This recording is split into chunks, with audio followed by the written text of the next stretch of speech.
Here today on this 50-foot motor yacht.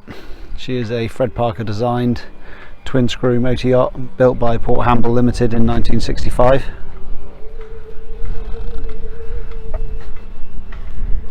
Here up on the foredeck. It's a hydraulic anchor windlass, and she's got steel hawse pipes here. Go down through the hull with stock anchors.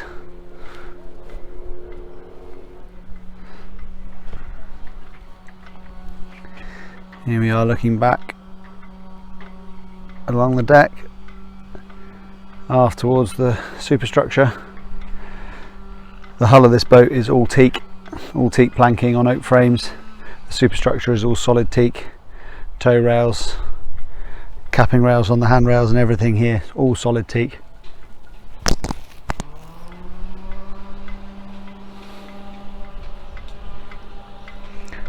She's got chrome bronze frame windows, and the deckhouse roof here is sheathed plywood. Looking here along the side decks, the wheelhouse roof, as you can see, extends out to the full width of the vessel, giving sheltered space underneath the extended overhangs of the wheelhouse roof, which is quite nice when you step out of the wheelhouse doors or have the wheelhouse doors open. It means the wind and the rain isn't driving in. Here on the windows you can see the Kent clear view screens.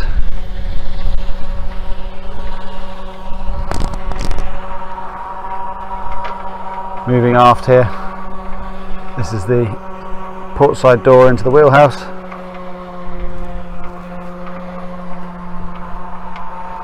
And aft coach roof here. She has a dinghy that sits on top.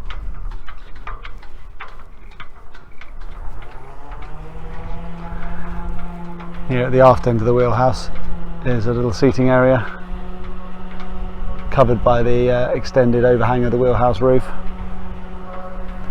And here's a little feature. Here's a little table, solid teak, that folds out.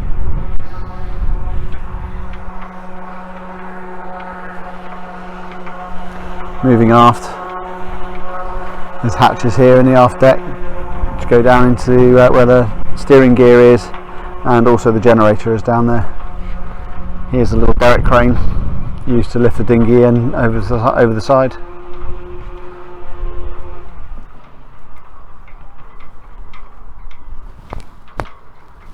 And moving forward here, here's the overhang on the wheelhouse roof.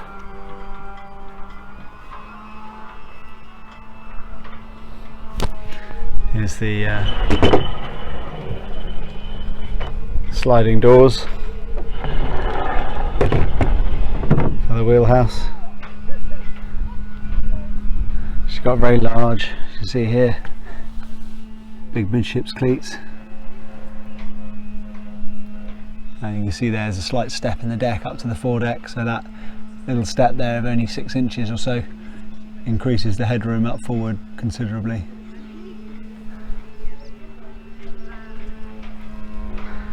And here on the starboard side, wheelhouse door into the wheelhouse.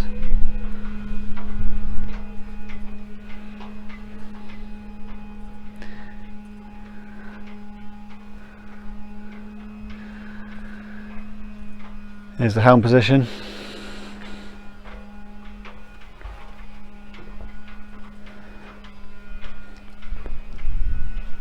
So you've got a steering compass here, which is ancestral, and engine instruments, engine rev counters, and the throttles. This boat has a pair of 4-cylinder 2-stroke Detroit General Motor diesels. Here's a small chart desk area with a Sailor VHF,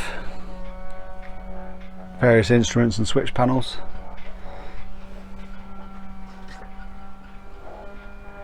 And there is above here a clear screen. It's quite useful, and this slides back.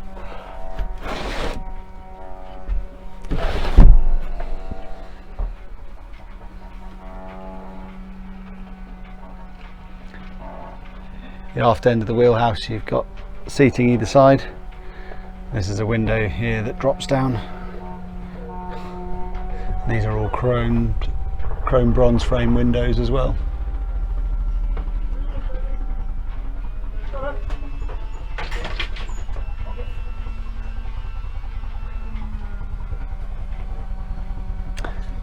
Stepping down here, starboard side steps down into the main saloon. Big spacious saloon here.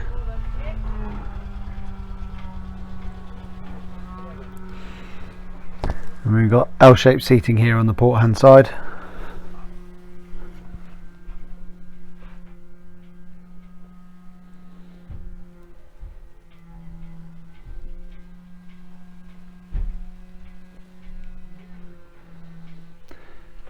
This is a table that folds out with a little leg, and over here is a 240 volt wood effect, coal effect stove. So that's basically just an electric cabin heater. It's good storage space around various places here. And then dropping down a level to the forward accommodation. Here on the port hand side is the galley.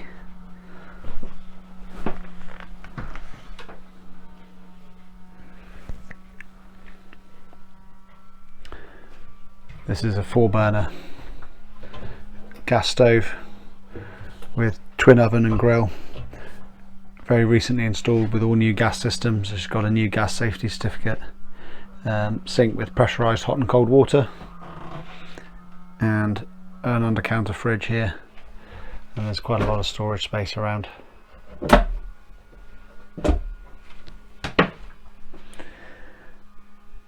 Over to starboard is head compartment.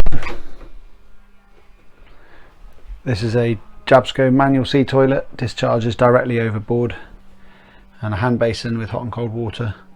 And here is a small 6 kilo washing machine.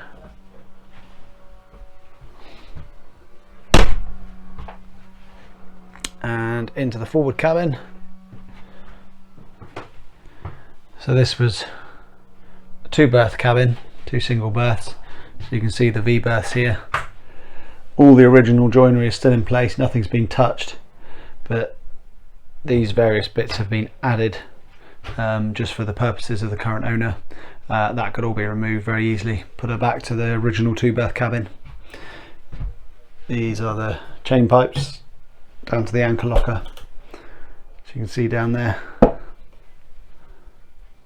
and up forward there into the very bows of the boat. You can get access to everything.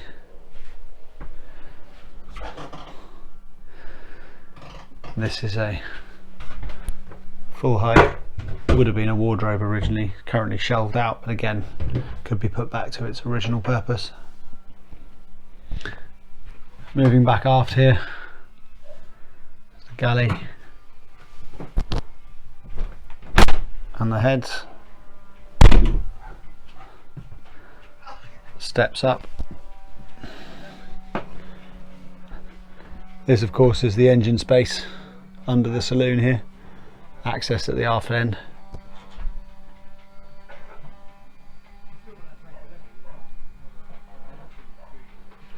And steps up again into the wheelhouse.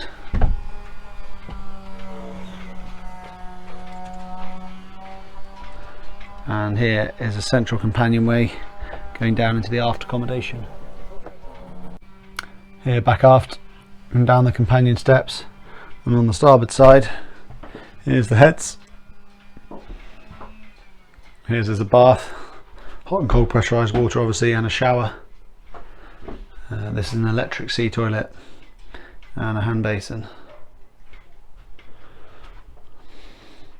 Now this aft cabin has been opened up completely into a very large space. Here's a big central double berth with lots of storage space either side under the work units. Here, and lockers here.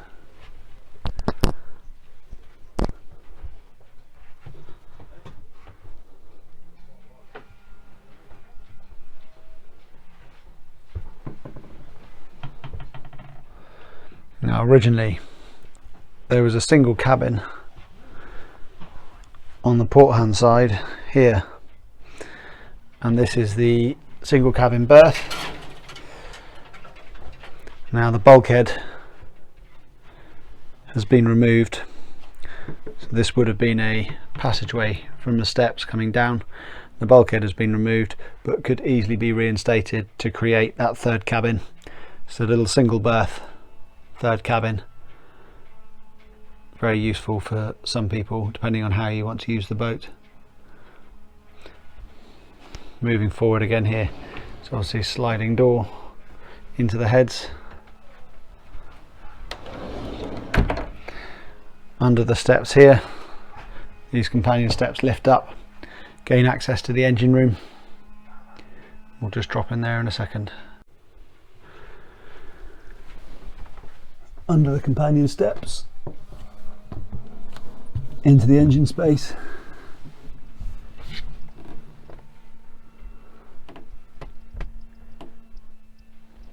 A pair of General Motor diesels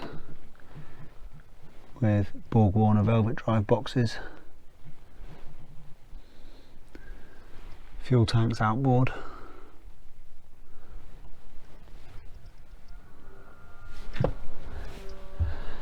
Here you can see part of the steering system. This is the box at the bottom end of the wheel pedestal, and that drive goes all the way aft down the port hand side into the lazarette.